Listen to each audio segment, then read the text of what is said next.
মনে রেখো যদি মনে পড়ে ইউটিউব চ্যানেলে সকলকে স্বাগত।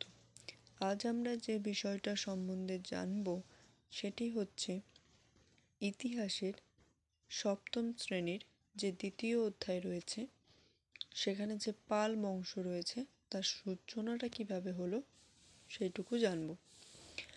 পাল রাজাদের আদি নিবাস ছিল বরেন্দ্র অঞ্চলে। পাল বংশের প্রতিষ্ঠাতার নাম গোপাল। শশাঙ্কের মৃত্যুর পর এক অরাজকতা পরিবেশ সৃষ্টি হয়েছিল, কারণ শশাঙ্কের মৃত্যুর পর উত্তরাধিকার সূত্রে সেভাবে কোনো উল্লেখযোগ্য শাসক ছিল না।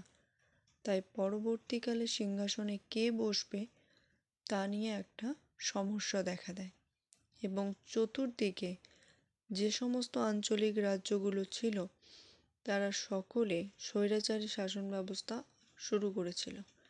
এই অরাজকতার পরিবেশকে মুক্ত করতে সাধারণ মানুষ গোপালকে নির্বাচনে জয়লাভ করান। এরপর গোপাল পাল বংশের শাসক হিসাবে প্রতিষ্ঠিত হয়।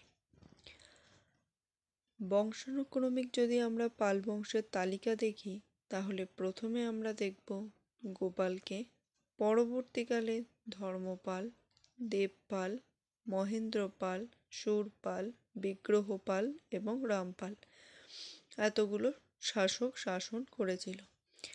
তবে গোপাল, ধর্মপাল, দেবপাল এই তিন শাসকের বেলা পাল বংশের অগ্রগতি লক্ষ্য করা যায়, কিন্তু মহেন্দ্রপাল, শূরপাল, বিগ্রহপালের সময়ে ততটাও কৃতিত্ব লক্ষ্য করা যায়নি। পরবর্তীকালে রামপালের নেতৃত্বাধীন রাজত্বের অগ্রসর ঘটলেও আস্তে আস্তে পাল বংশের পরিসমাপ্তি ঘটে এবং সূচনা হয় সেন বংশের।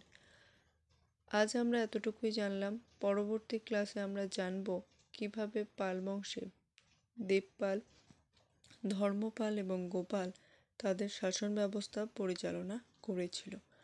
যদি ভালো লাগে অবশ্যই চ্যানেলটা সাবস্ক্রাইব করবে, লাইক, কমেন্ট, শেয়ার করবে, জানাবে তোমাদের মতামত। দেখা হচ্ছে নেক্সট কোনো ভিডিওতে।